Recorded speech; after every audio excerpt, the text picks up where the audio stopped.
Good afternoon. I'm Dr. Jazz Atwal. I'm the Acting Deputy Chief Provincial Public Health Officer. I'm joined today by Dr. Joss Reimer, a Medical Officer Health and a member of Manitoba's COVID-19 Vaccine Implementation Task Force.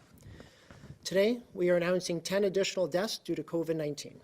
1 from the Northern Health Region, 1 from the Interlake East Health Region, and 8 from the Winnipeg Health Region. I want to extend my condolences to the families, friends, and caregivers of these individuals announced today.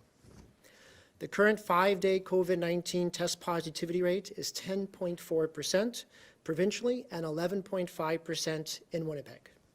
As of 9:30 a.m. today, 176 new cases of the virus have been identified in the province. The total number of lab-confirmed cases in Manitoba is 25,541. We know Code Red has been challenging to all. We've been asking you to restrict your life for 8 weeks, and that's a long time. But we're also seeing the impact of those restrictions in our numbers, in our hospitalizations.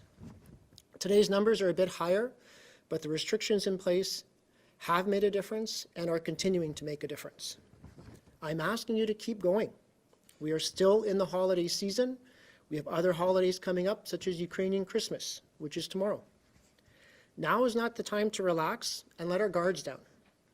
Our test positivity still is high. Our hospitalization and ICU numbers are still high.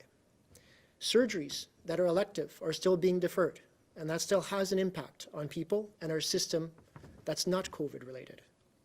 Our healthcare system continues to be taxed. We don't know what the full impact of the holidays will be on our case counts. It is still too early to tell, but here's what I do know. Nearly 60 cases and more than 400 contacts have been linked to holiday gatherings. We have been worried about a spike following the holidays, and those numbers will influence the decisions about what kind of changes can be made to the restrictions in the coming days. We won't be speculating today on what might happen, but when decisions are finalized, changes to the orders will be announced. I can confirm that we are continuing our work to ensure the co-visitation shelters at personal care homes are able to open in the days and weeks ahead. These shelters have been established to allow for the resumption of some social visitation for residents at personal care homes.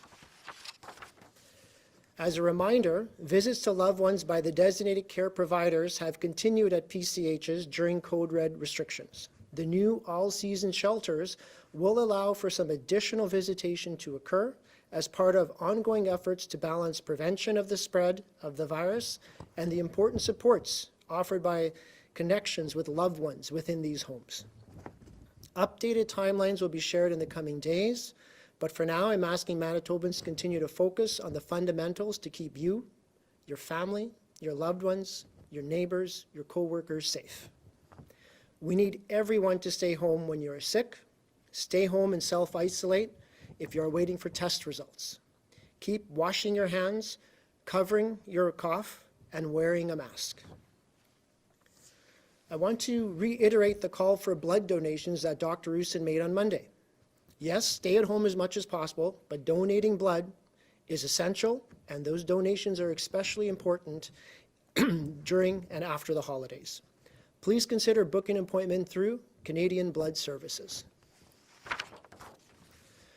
Again, a reminder that contact tracing calls may come from local 204 numbers or from a 1-888 or a 1-855 phone number, because Statistics Canada, the Red Cross, and automated calls are all helping public health do contact tracing. Pay attention to your phone calls. It could be us calling you with important information about your health. I will now pass it on to Dr. Joss Reimer. Thank you. Good afternoon. I'm Joss Reimer. Earlier today, the plan to immunize all vulnerable Manitobans in personal care homes was announced by the Premier. It is our intent to reach every personal care home in Manitoba in the first 28 days of the program. This will begin on Monday. Personal care homes in every regional health authority will be part of the first week's rollout. In total, our plan is to immunize more than 9,800 of Manitoba's most vulnerable people. Immunizations will be occurring whether or not the personal care home has had an outbreak in the past. So we intend to go to those personal care homes even if they are currently having an outbreak, and we'll be using precautions if the outbreak is ongoing. We will immunize individuals whether or not they have a history of COVID infection in this setting. Nous avons préparé un plan de 28 jours pour l'administration de la première dose dans tous les foyers de soins personnels du Manitoba à compter de lundi. Des foyers de tous les offices régionaux de la santé seront inclus dans la première semaine de ce plan. Au total, nous vaccinerons plus que 9 800 de nos citoyens les plus vulnérables. Les vaccinations auront lieu qu'un foyer de soins personnels ait déjà été ou non le théâtre d'une éclosion, et même si une éclosion est en cours. Les vaccins seront également donnés à tous, que les gens aient déjà eu ou non le COVID-19. Eligible healthcare workers in these facilities will still need to follow the usual processes. So we're asking them, if eligible, to make an appointment at the RBC Convention Center so that we can preserve our vaccines as much as possible for those who cannot travel. The focused immunization teams are very effective, but there are many unique challenges that they're going to need to face going into these settings. So some of the things that they're going to need to be considering is wearing PPE, especially if they're going into an outbreak setting. PPE may need to be changed in between every client. They may also need to move from room to reach all of the clients. So because of this, we know that there's going to be additional challenges on these teams that will make them less efficient than if you go to a super site. However, we think it's really important that these sites are reached and that these vulnerable Manitobans have the vaccine come to them. I want to talk a little bit about vaccine supply and inventory. I know there's been some questions about the province's inventory of vaccine and what we're doing to ensure that Manitobans are immunized as quickly as possible. We will be releasing more information later this afternoon in a bulletin about our inventory. I can say that our first clinic at Rady was a success. The entire stock of vaccine that we had at that facility was used with none remaining at the end of that clinic. We are now immunizing hundreds of people a day at our super site, and we will be expanding into PCHs next week. Brandon will be opening on January the 18th and Thompson on February 1st. In the early stages, we were retaining a higher number of doses because the shipments and the number of doses were still uncertain. And so because we didn't know exactly when and how many of the doses would be arriving, we wanted to make sure that we had enough for the people who were coming into the clinics. We needed to make sure that we had enough in the freezer for our first clinic, and then again when we were opening up our first super site. This will no longer be the case. We do expect that deliveries from the federal government will become more predictable and will arrive when they're supposed to. Supply of vaccine will be the main limiting factor to our clinics, and so we look to the federal government, who is responsible for the procurement of vaccine. The vaccines never arrive on a specific day. We're given a range of dates that the vaccine may arrive, and so we do still need to have some ability to account for that uncertainty and have a stock available for that. We also need to make sure we have some doses available for future appointments, such as for second doses or appointments that have already been made. We need to plan again that there's vaccine in the freezer when our next super sites open in Brandon and in Thompson. So while we are immunizing and we are scaling up very quickly, we know that our inventory is never going to be at zero. The information that we'll be sharing later today will give Manitobans a better idea of what we expect to receive and how we plan to deliver it. We will deliver every dose to eligible Manitobans as quickly as possible. We'll be sending out the vaccine bulletin later today. That will include some of the information I've just talked about, along with our regular updates. However, I can tell you that all of the appointments at the super site at the RBC Convention Center have been filled for this week. Over the entire week, about 6,100 appointments were made for the first dose. We have now also begun to book about 5,400 appointments for first doses next week. Je peux vous dire que tous les 6,100 rendez-vous ont été pris cette semaine pour l'administration de la première dose. Et il y a environ 5400 rendez-vous ouverts pour la semaine prochaine, toujours pour cette première dose. I also wanted to take the opportunity to clarify some of the definitions that we're using for our healthcare workers in our bulletins. So when we refer to critical care units, we are trying to refer primarily to our intensive care units. I want to clarify some of the language around lab workers. We do recognize that the lab workers who are working directly with COVID-19 specimens may not have direct contact with patients themselves. Direct patient contact for this subgroup is not required, and we do intend that if they're working directly with the specimens, that they would be eligible for vaccine. We will continue to clarify that in our bulletin later today. We are using a designated list of COVID-19 hospital wards as part of our screening tool, and we'll also provide that in more detail later today. I also wanted to take some time today to talk about adverse events following immunization. So the adverse events following immunization are quite rare, but they're expected in every immunization campaign. They are, the events that we count are those that are either unexpected for what typically we see as reactions to the vaccine, or they're more serious than what we typically see. And they may or may not actually be related to the immunization, but they occur in timing after that vaccine is given. We want to be completely transparent with Manitobans, but at the same time, we don't want to create any unnecessary fear. So I will be updating on these events, which we'll call AFIs for short, in these briefings on a weekly basis. So far, we've had 4 AFIs in Manitoba. 2 of them did not require any further care, and the individuals are fully recovered. The other 2 did require a visit to an emergency room. One of these individuals has fully recovered, and we are still waiting for the final details on the 4th individual. We know that there are possible allergic reactions to this vaccine like others, and there may also be other reasons why someone should not be immunized because of a health condition. So if you do have any questions about your health and whether or not you should be going for the vaccine, we encourage you to talk to your healthcare provider so that they can assess that individually. This is also one of the reasons that we ask people to remain on site after a vaccine is given, because we have people at our sites, including the super site, who are trained to provide help and provide medical support if it's needed.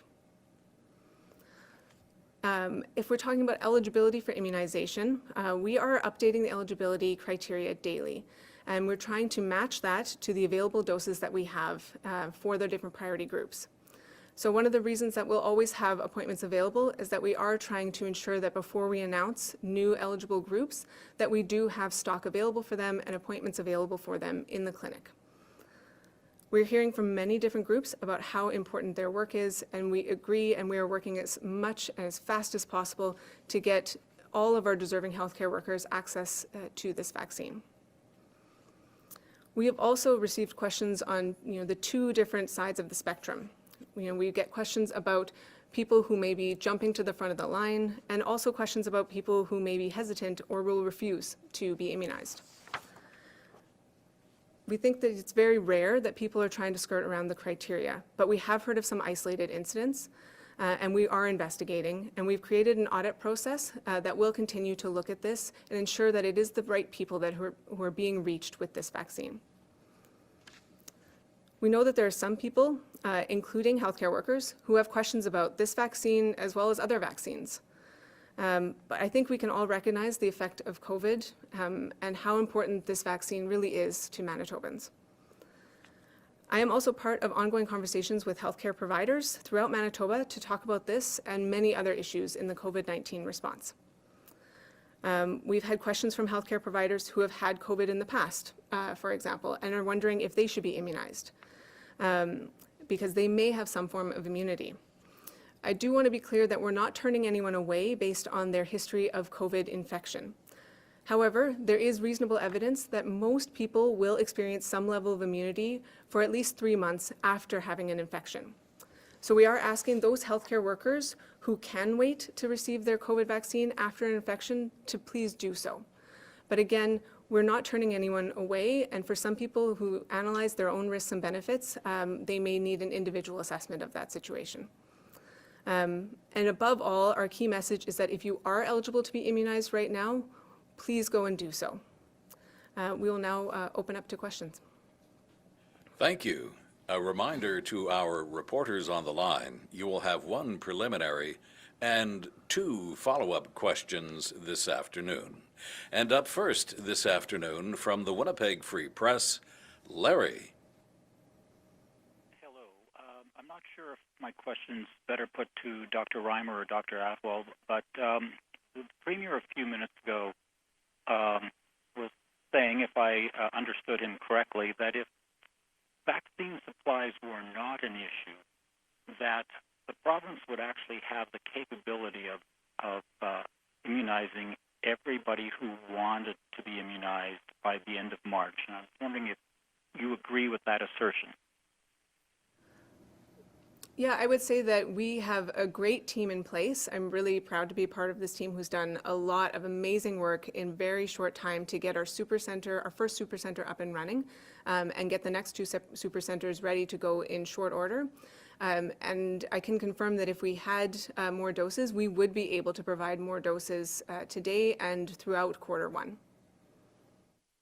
Okay, so it sounds like that you are agreeing with the Premier on that. I'm wondering how many people are ready to go in terms of providing the actual immunization. How many people have you been able to contract with or to hire to provide immunization so far? I don't have the newest numbers for all of the hires that we've done so far. I do know that it's been, in the hundreds of people that we've hired for a variety of roles in our vaccine clinics, but we can get back to you with something more specific. Okay. I'm also since my last question is going to be a double-barreled one. Why is the province now just hiring a provincial immunization director? And I'm also wondering, are you enlisting pharmacies to provide COVID vaccination? So the province is now hiring a director because we want to be thinking about our long-term plans, because this immunization campaign is going to be going on for many months in the future. Currently, we have, as I said, an amazing team, but it's folks who have been pulled from other parts of government, from other parts of health, and we would like to expand our team and be thinking about how we can continue to do this in the best way possible while still freeing up some of our workers to go back to some of the services that they were providing. From Global News, Malika. Good morning, or I guess good afternoon, doctors. Happy New Year. We were asked to ask the vaccination team about a couple of things from the Pallister Presser. One of the questions is, what is our timeline or what's our plan for the vaccination rollout for provincial inmates? We've been hearing that federally those vaccinations would be happening rather soon, so we're just wanting to know what the province is doing for inmates here. So we don't have an exact timeline for inmates yet, but we are looking at the National Advisory Committee on Immunization, or NACI, looking at their guidelines, and they do tell us that we should be prioritizing elderly people who live in congregate settings first, and then after that looking at other congregate settings, such as corrections. So they are very much front of mind in our discussions, and we are keeping them in our plans as we move forward, but I can't give you an exact date. Okay, and one of my follow-ups is we've been hearing a lot of wait times for some workers to try to get into the vaccine, to try to book an appointment, and I heard that you gave some numbers right at the beginning and how many appointments are going to be for vaccines next week for the first dose, but is there any thought to add some more team members so that the vaccine rollout for registration can be a little bit quicker? Yes, I heard that the call center was very busy yesterday. I believe the average wait time was about 50 minutes, and that is not where we'd like it to be. We would much prefer to have a much shorter wait time. So we are working with the call center to expand their capacity, and we are also trying to work on other mechanisms that people could book appointments, such as an online tool, so that as we move forward, and these numbers will be going up substantially when more vaccine is available, that we can do this in a very efficient way. I'm also told that today's wait time has been much better so far. Okay, that's good to know. Yeah, we were hearing upwards of 5 hours at some point, so more than that 50 that you were hearing on average. The last question then for the follow-up is, what's the plan for distribution for the Moderna vaccine going up to First Nation communities and remote communities? Where we heard from Premier Pallister that the super site in Thompson is opening up in about February, but is that vaccine being rolled out before that for First Nation communities?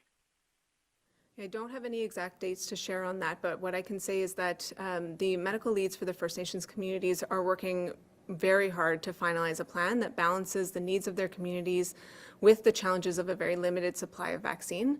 So we are working very closely with them to support their critical work, and we are ready to ship as soon as that those details can be worked out. We do want to make sure that we're doing this in the safest and most appropriate way possible. So we're going to take the time that we need to make sure that we're reaching the right people. But we, from a logistics standpoint, are ready to go as soon as that plan is ready. From the Brandon Sun, Michelle. Good afternoon. Also related to the Premier's assertion that every Manitoban could be vaccinated by the end of March if the supplies were there, I'd like to also have the numbers on how many vaccine-related positions still need to be filled and out of how many you expect to fill. So I don't have the exact numbers for how many people we've hired to the vaccine clinics, nor how many outstanding positions remain to be hired, but I can take that away and we can get something back to you. Excellent, thank you. How did public health determine which care homes would receive the vaccines first? So public health used an algorithm where we looked at two main factors. We looked at the size of the personal care home and also the proportion of shared bed spaces. The reason we used those two was twofold. One was that we wanted to get as many vaccines into as many arms as efficiently as possible. So that's why we wanted to start with the larger sites where we could move through the entire site quickly and therefore move on and capture more Manitobans within those 28 days that we're planning. And then in addition to that, we thought about the shared bed spaces because we know that what we're hearing from our personal care homes is that following the infection prevention and control measures during an outbreak is very challenging when people have roommates. And so we wanted to get some priority recognition that it's very difficult for them to follow the measures that are put in place in those settings, and that's what helped them to be bumped further up in the list. So those two factors together is how we made that decision. Okay, great, thanks. And can you refresh my memory on when the average person, or the least vulnerable people, if you will, can expect to get vaccinated, or also when a complete overall strategy will be shared? I would say at this point we're very dependent on the vaccine availability. So I don't yet know when all Manitobans will be reached because it depends on when the manufacturers and when the federal government are able to get the doses to the provinces. We certainly want to open it up as quickly as we possibly can, but with that uncertainty related to the manufacturer, and we can't give any exact numbers for when the Manitobans who don't have a lot of vulnerabilities might be eligible. From CJOB, Will. Good afternoon, doctors. I'm wondering if you can tell me how many people make up these focused immunization teams, and where exactly do these individuals come from? Like, what is their background? So each focused immunization team will have a different number of members because it depends on how large the facility that they're going to is. And so it may even change from day to day depending on the personal care home that they're attending. All of the regional health authorities will have a focused immunization team so that we can be doing the rollout in all of the regional health authorities at the same time. The makeup of the team will be a blend of some of our public health nurses or our other nurses who we contract for our flu vaccines every year, along with some of these net new hires that we're using the training to get up to speed on providing safe immunization. So each of the team will have a blend of those different groups. Okay, thank you for that. Dr. Reimer, earlier you mentioned that there were some issues that make doling out the vaccine in care homes not as streamlined as the super sites. I'm wondering, could you run down maybe some of the primary challenges you've been preparing for with this plan to vaccinate every care home resident? I think there's a lot of challenges when you're leaving a controlled environment. Center. At the Supercenter, we've had the advantage of having folks come in and do really thorough, lean assessments of all of our processes to be as efficient as possible. But when we're going out of that controlled setting, we don't have the advantage of the repetitiveness, of the continual training that everyone can receive, because each setting we're going to have to learn, again, how the place is organized, how the staff run things, where the residents are located. So that's one of the first challenges, is just that every setting will need to be assessed independently. On top of that, many of our personal care homes are experiencing outbreaks as we speak.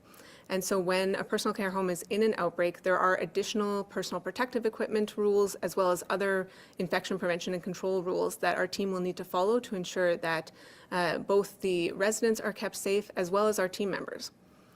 And then finally, we know that many of the people who are living in these facilities experience cognitive or behavioral challenges.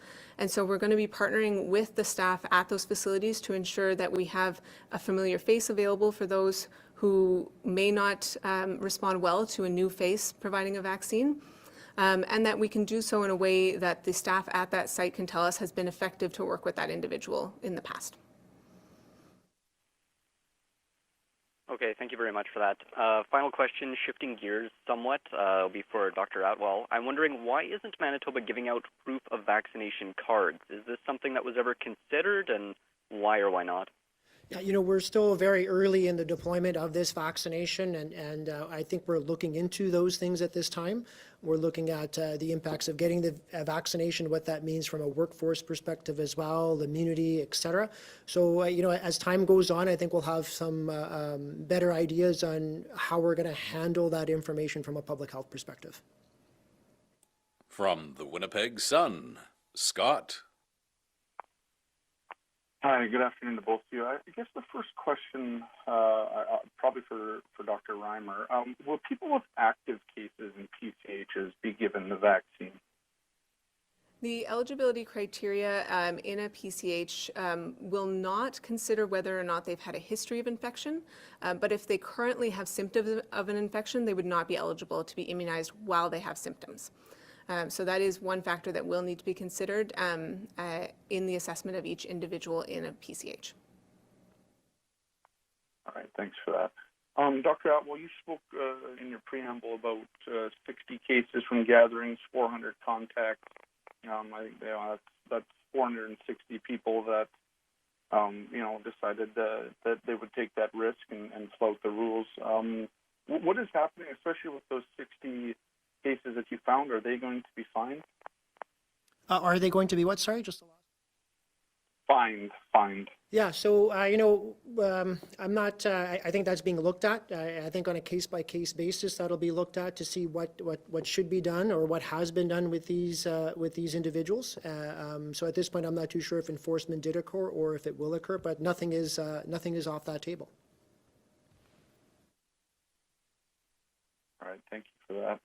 And my final question is, I guess, will we eventually get to a point where vaccinations will run, like 24 hours a day? Are we going to get to that point if there is enough vaccine to do that, where it'll just be done as quickly as possible? Will it always just be done during business hours? How is that going to work once we have enough vaccine to use it?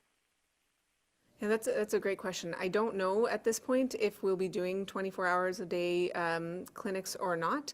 Certainly we are extending past business hours already at the super sites, and we'll be doing weekends as well, but I can't answer the 24-hour question yet. We haven't made those decisions at this point. From CBC Radio Canada, Gavin. Hi, Gavin from Radio Canada. Dr. Reimer, I was wondering if anybody in Manitoba has received their second dose of the Pfizer vaccine yet, and if so, can you give us a number? I don't have the number for how many people have received their second dose, but I do believe second doses have begun for some of the people who were in the first week of the campaign. Also, just on the clarification of criteria for who are eligible for the vaccine. For workers in correctional facilities, so this is only for medical personnel who work with patients in the facilities, or is it just any medical personnel in a provincial or federal institution in Manitoba? If you could just clarify that for me. Sure. So in correctional institutions, the only eligibility that we've opened up is for healthcare workers who work directly with patients, and in this case, their patients would be the inmates. Thank you. And a question for Dr. Atwal. I was just wondering if the active case number you provide us is really pretty accurate now, or if we should still be indicating that there's somewhat of a backlog. You know, there is still a bit of a backlog there, and that is being worked on. So the number is not as listed. It is a lot lower than that. From CBC Manitoba, Bart. Hi, Dr. Reimer. You stated 5,400 appointments are being scheduled for next week. Is that being scheduled for now, or do you hope to have more? Because the goal was 10,000 a week starting next week. So can you clarify? So we have opened up 5,400 appointments for next week so far, but whether or not that's the final number has not yet been announced. All right, thank you very much for that. And just to clarify what Larry asked you about, the Premier made it very clear that Manitoba could do everybody who wants their dose by the end of March as the vaccines are available. Your answer to him was, well, we could certainly do more doses, but I'm going to ask you very specifically, if 1.379 million Manitobans wanted their first dose by the end of March, would you be able to deliver that remaining percentage of Manitobans, assuming maybe 1.36 million Manitobans by then, would you be able to do that all by the end of March? It's very difficult for me to speculate on the exact numbers that we would be able to do in what time frame. So what I can say is that at this point, the main limitation to the numbers that we're doing is the vaccine supply, and we certainly are ready to increase as soon as there's more vaccine available. That's what you said earlier, and I'm not asking you to speculate, but I'll be completely blunt. It seems ridiculous that Manitoba would be able to put shots in the arms of 1.36 million people by the end of March, should an unlimited supply. Is there really a scale-up ability plan right now in your plan? So we absolutely do have a scale-up ability, but like I said, I'm not going to speculate on whether or not we would be able to do 1.3 million in a defined amount of time. But I can absolutely confirm that we do have a scale-up plan in place and could increase our numbers substantially fairly quickly if the vaccine were available. From the Canadian Press, Steve. Good afternoon. Dr. Atwal, we're about a week away from the start of the NHL season, and I know you indicated a few days ago that plans were being worked on, but has there been an official okay given to having the Jets play in Winnipeg in the arena? Yeah, you know, we were a signatory to that letter sent December 22nd, and we're working towards that NHL resumption. Again, some paperwork needs to occur. A couple of procedural steps need to take place as well. But, you know, we are confident that things will move ahead as planned. So can you tell us what the procedural steps are? I mean, I know there's the official printing and release of the public health orders, but what are the other steps? Basically, that's the step. And given that the public health orders expire in a couple of days, when are we getting the next round of public health orders? The next set of public health orders will be enacted once these ones expire. So again, work is being done on that. So it'll be once the current orders expire, the next orders will take into effect. From CTV Winnipeg, Michelle. Hi. About the personal care home eligibility, why not have someone eligible when they're symptomatic? So when it comes to any immunization campaign, certain symptoms always exclude people from immunization, and that's just a safety mechanism. So we do the same thing when we use our influenza campaigns. We ensure that people don't have specific symptoms that would make us concerned about their potential reaction to the vaccine. So in this case as well, we're going to do an assessment, and if people have symptoms, we will try to reach them on a future round, for example, when we come back for the second dose, but they would be excluded from that dose that day. Okay. A question about existing medical conditions that would also exclude you from being eligible for a vaccine. Which medical conditions are we talking about here? Can you elaborate on that? Sure. The National Advisory Committee on Immunization is our guidance for who gets included or excluded. And they have outlined that there should be special consideration for people with autoimmune conditions, for people who are immunodeficient, either because of an illness or because of a treatment that they're receiving, and then people who are pregnant or breastfeeding.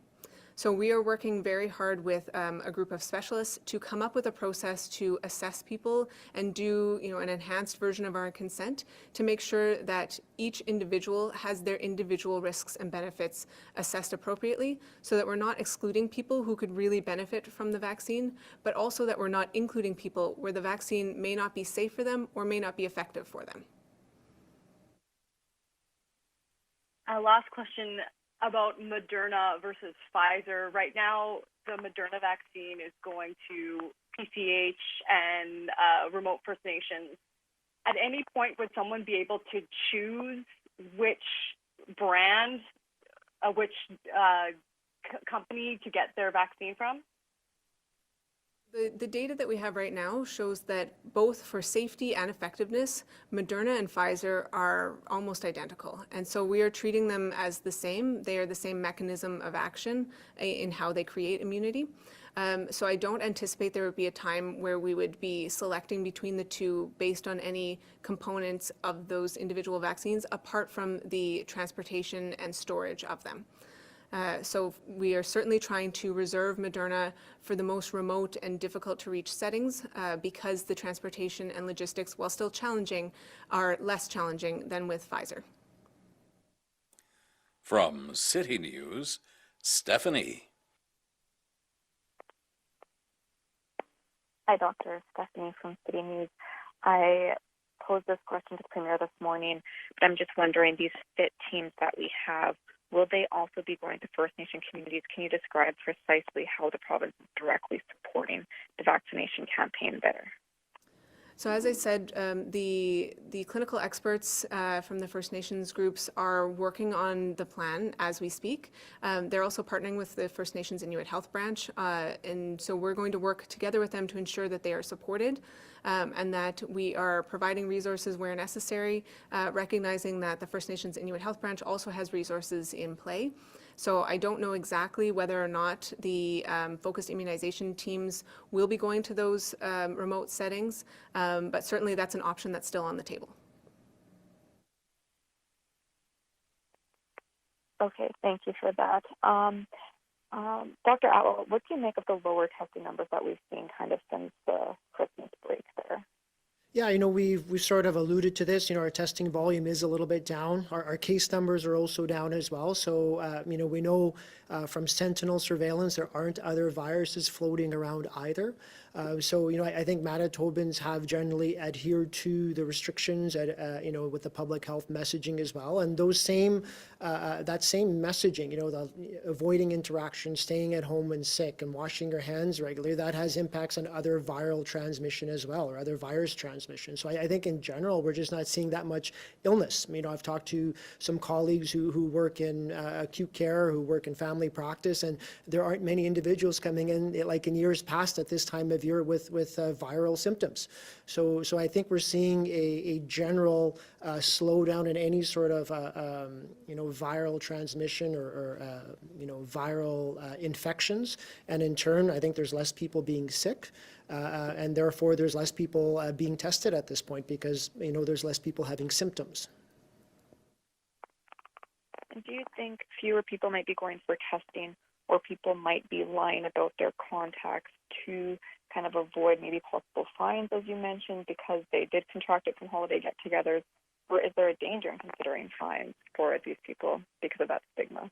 Yeah, so we've had issues with contacts not being honest with public health. We've talked about that before. We talked about that, I believe, before the holidays. We had some issues in relation to that. We've had a little bit of that happening right now as well, so it is ongoing. It's not every case isn't doing that. It's a small fraction of that. So our messaging is that we need to be honest. When you are sick, you should go get tested. You should self-isolate until that test result comes back, and work with public health. Again, it's not about having shame in relation to having a COVID infection, but for us to manage COVID and to manage that infection, at a population level, we need people to be honest with public health, so that public health could work really hard on that contact investigation and make sure those individuals who are contacts are self-isolating the way they should be. From CHVN, Taylor. Hi, good afternoon. I asked this question to the Premier earlier, but he deferred the question to you folks. Yesterday, a release from the province said 2,000 doses of the vaccines were going towards personal care homes that were going out next week. And today, we got a release saying 1,154 people in personal care homes are getting these vaccines. So it appears that almost half of these designated doses aren't being accounted for. But can you explain a little bit more about what that big difference is? So all of the residents of personal care homes will have vaccine available to them. If there's any discrepancy in the number, it would just be how we're counting which days we go to which sites. So it may be related to changes in the scheduling. At this point, we don't have any concern about any availability to be able to complete all personal care home residents who are eligible and want the vaccine within the next 28 days. And how were the personal care homes next week chosen to be the first ones to receive the vaccination? So we used a combination of two factors to make a decision about who would be first priority. We looked at the size of the personal care home and then also the proportion of shared bed spaces that they had in their facility. The size was used because we wanted to be as efficient as possible so that we could hopefully achieve all personal care homes within 28 days. And starting with the larger ones just gets more needles into arms more quickly. And then the shared bed space aspect came from reports we were getting from personal care homes about how difficult it can be to follow infection and prevention control processes both in and out of an outbreak when people have roommates. And so we wanted to acknowledge that it's very difficult for them to follow public health measures and prioritize them for that. And Dr. Atwal, earlier you mentioned about the co-visitation shelters that they are planning to open up. Are you able to give more information about when and if there are going to be any changes in how they will operate? Just the first part of the question was hard to hear. Are you talking about the orders and opening up? Is that Co-visitation shelters. Sorry, yes. So, the co-visitation shelters, they were designed and planned for a while back. As our case numbers ramped straight up, we weren't able to, or the system wasn't able to open them up for various reasons in relation to risk. In the next couple of weeks here in January, there's a lot of work being done to, ensure that these shelters are able to open and that is available for loved ones to see their family members at the care homes as well. Thank you, doctors. Thank you, everyone. This concludes today's media briefing.